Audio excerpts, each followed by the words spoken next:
Olá, seja muito bem-vindo a mais um episódio do Revival Club, nosso programa que nós desenhamos baseado no Holy Club de John Wesley, que eram reuniões de avivamento e reforma dentro das universidades. Nós estamos fazendo o Revival Club para trazer avivamento e reforma para você. Nós vamos trazer conteúdo de qualidade, mas também vamos indicar para você os livros que nós consideramos referência, que nos ajudam a formar a nossa cultura. No último episódio nós falamos sobre avivamento, trouxemos aqui um livro de um grande amigo, parte da liderança do Dunamis, pastor Eri Nunes. Trouxemos o livro Avivamento Sustentável.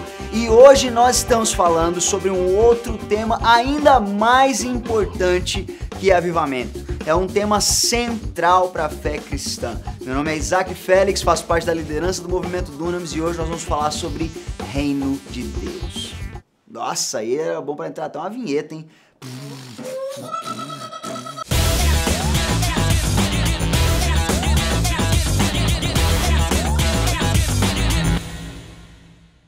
Por que é tão importante que nós falemos sobre Reino de Deus? Bem, eu sei que esse termo ele não é estranho para você, mas ele é mais um dos termos que muitas vezes a gente usa muito e sabe pouco.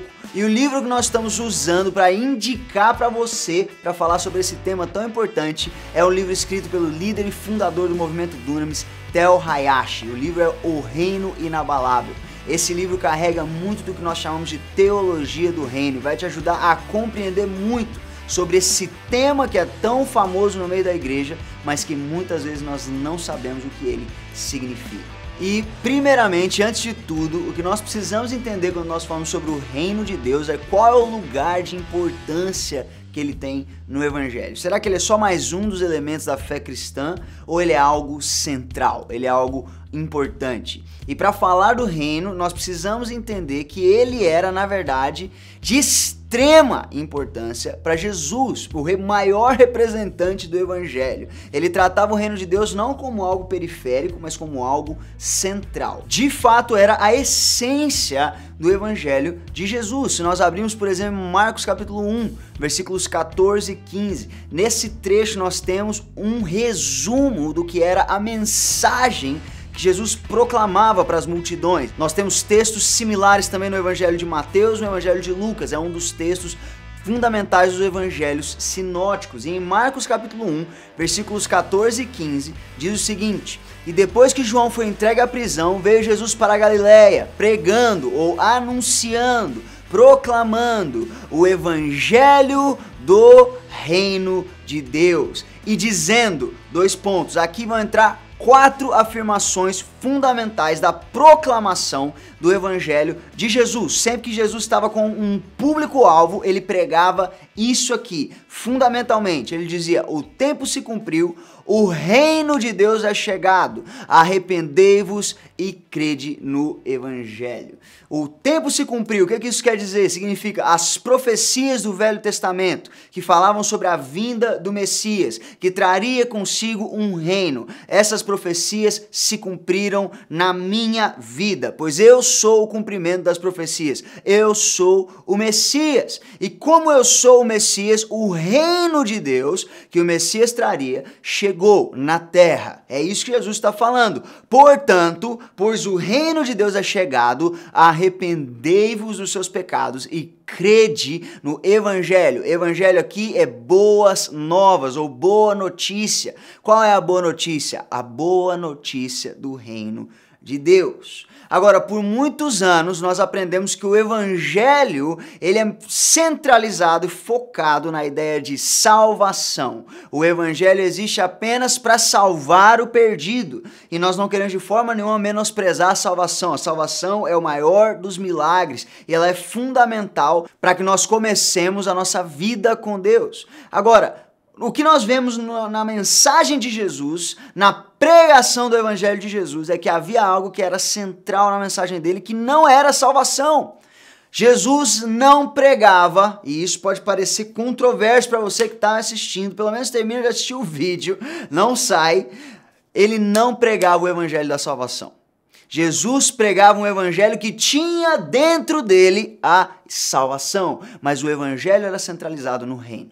O evangelho era o evangelho do reino de Deus, a boa notícia do reino de Deus. Outros textos que falam sobre isso, a gente consegue ver, por exemplo, em Mateus capítulo 4, versículo 23, que diz que Jesus percorria toda a Galiléia ensinando nas sinagogas e pregando o evangelho do reino, não o evangelho da salvação, o evangelho do reino. O foco do evangelho era o reino. Mateus capítulo 9, versículo 35, e percorria Jesus as cidades e aldeias, ensinando nas sinagogas e pregando. Sempre que tem a palavra pregando aqui, ele está proclamando. Qual evangelho? O evangelho do reino. E eu sei que muitos de nós, para nós isso é muito disruptivo na nossa ideia, porque nós aprendemos ao longo dos anos na igreja, a igreja brasileira fala muito sobre o evangelho da salvação. Por muitos anos nós tivemos o foco em ganhar pessoas e encher igrejas, e tudo isso é bom, tudo isso é muito bom, tudo isso é cumprir a grande comissão que está em Marcos 16,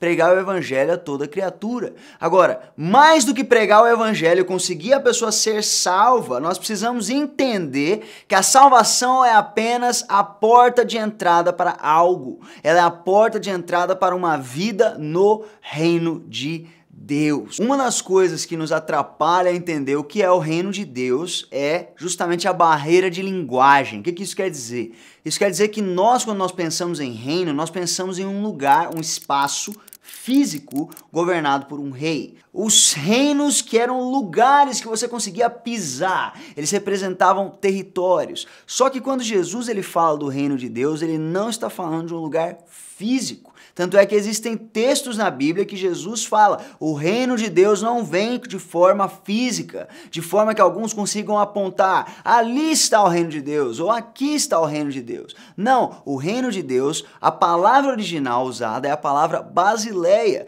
e ela carrega a conotação não de espaço, mas de tempo. Ela fala sobre um período de reinado de alguém.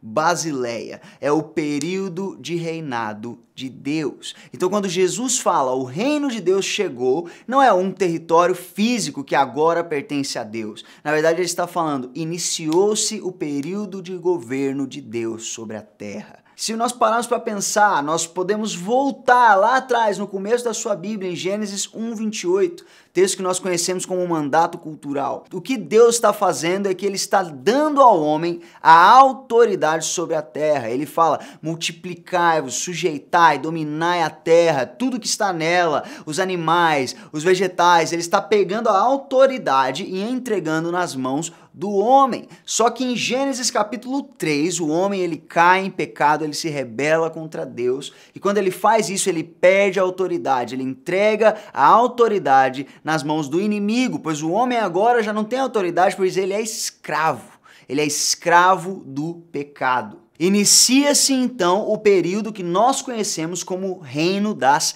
Trevas, que é o período de governo do inimigo sobre a terra. Só que começa-se também um plano de redenção que Deus coloca em cena, que teria o seu clímax na vida de Cristo. E Cristo é o que nós chamamos de aquele que inaugura o reino de Deus. Quando ele entra e através da sua vida, morte e ressurreição, a obra da vida de Cristo, ele inaugura um novo período de governo. Ele está literalmente dizendo que a terra agora está sob nova direção. O período de reinado das trevas teve fim e ali naquela cruz foi consumado o governo de Deus. Já não existe mais reino das trevas dominando sobre a terra. O reino de Deus chegou. O período de governo de Deus sobre a terra se iniciou. Agora, isso não é a única coisa que nos atrapalha a entender o reino de Deus. O reino de Deus ele tem o que nós chamamos de uma natureza paradoxal, ou seja, ele não entra na maneira que nós compreendemos o mundo ao nosso redor. Ele não funciona da maneira que os reinos deste mundo funcionam. Então ele não segue a nossa lógica, ele não segue o nosso padrão de pensamento. Então muitas vezes nós não conseguimos compreender o reino de Deus, porque ele não é deste mundo. O reino de Deus ele é o reino dos céus. Ele funciona de uma maneira completamente diferente. E existem então o que nós chamamos de os paradoxos do reino. São coisas que para nós um reino funcionaria dessa forma, mas o reino de Deus funciona dessa forma, uma forma que naturalmente não faz sentido, mas espiritualmente é poder de Deus para os que creem. No reino de Deus, a pessoa mais influente é a pessoa que mais serve. Isso para nós não faz sentido. Tanto é que nós vemos isso na vida de Jesus. Quando Jesus ele se aproxima dos seus discípulos para lavar os seus pés, ele gera escândalo no meio dos seus discípulos. Por quê? Porque eles estão falando, não, você é o nosso líder. Então, deveria ser o contrário. Nós deveríamos estar servindo você. Nós deveríamos estar lavando os seus pés. Essa é a maneira que os reinos deste mundo funcionam. Com governantes que são servidos, não com governantes que servem. Mas então vem Jesus, o Filho de Deus. Ele deveria estar sendo servido, ele é Deus. Mas ele fala, eu quero estabelecer o padrão do meu reino. No meu reino, ele até fala isso em Lucas capítulo 22, ele fala, os reis das nações dominam sobre elas, e os que exercem autoridade sobre elas são chamados benfeitores, mas vocês não. Vocês não serão assim, pelo contrário, o maior entre vocês deverá ser como o mais jovem, e aquele que governa como o que serve, mas eu estou entre vocês como quem serve. Jesus está mostrando no meu reino, por isso que o reino de Deus é conhecido como reino de ponta cabeça. Jesus está falando, no meu reino as coisas são invertidas. Você quer ser o maior? Seja o servo de todos. Enquanto todos estão buscando lugar de destaque, você deve buscar o lugar de serviço. Outro paradoxo do reino é o paradoxo da realeza. O que isso quer dizer? É que nos reinos deste mundo nós temos aqueles que governam e as suas famílias, e é impossível, praticamente impossível, que você seja inserido na família real. Só que o que Deus faz, cara, o que Deus faz é muito, muito controverso se nós pararmos para pensar nos reinos deste mundo. Não faz sentido, porque Deus, o Rei dos Reis, Senhor dos Senhores, ele pega aqueles que são pecadores, ele os salva, ele os redime, o que já seria bom, mas ele não faz apenas isso, ele os insere na própria família. Ele coloca aqueles que estão entrando no reino de Deus, agora eles não são apenas salvos, eles são realeza. Em João capítulo 1, versículos 12 e 13, ele diz, contanto aos que o receberam, aos que creram em seu nome, deu-lhes o direito de serem feitos filhos de Deus. Filhos do rei, reis e sacerdotes para servir a seu Deus e Pai. A Bíblia ainda fala que nós somos co-herdeiros com Cristo. Isso não acontece, isso é impossível nos reinos deste mundo. Imagina um reino natural em que um rei, ele fala, agora todos aqui são minha família, não apenas de boca para fora, mas vocês têm direito à minha herança. Outro paradoxo, cara, eu me empolgo muito falando disso. Outro paradoxo é o paradoxo de que no reino de Deus, os últimos serão os primeiros. Cara, isso aqui é muito sinistro, porque é completamente ilógico, é quase assim loucura mesmo. Se você tentar racionalizar, quanto mais você tenta racionalizar essa frase, menos sentido ela faz. Você precisa entender ela pelo Espírito, porque ela traz muito o conceito de valor do reino de Deus. E tem outros que são outros paradoxos muito semelhantes a esse, que é aquele que se exalta será humilhado, mas aquele que se humilhar será exaltado. Aquele que encontra a sua vida, esse a perdeu, mas aquele que perder a sua vida por amor a mim, esse a encontra.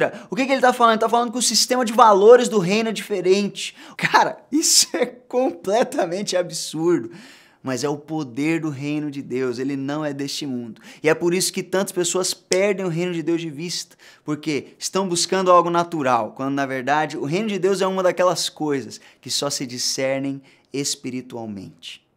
E o último, acho que é um dos principais, assim, paradoxos do reino de Deus é o paradoxo do Messias. Nós nunca vamos entender o quanto a mensagem do Evangelho é loucura enquanto nós não olharmos de verdade para a figura de Jesus e entendermos que Jesus não era o Salvador mais óbvio que já passou por essa terra. Agora, o que eles recebem?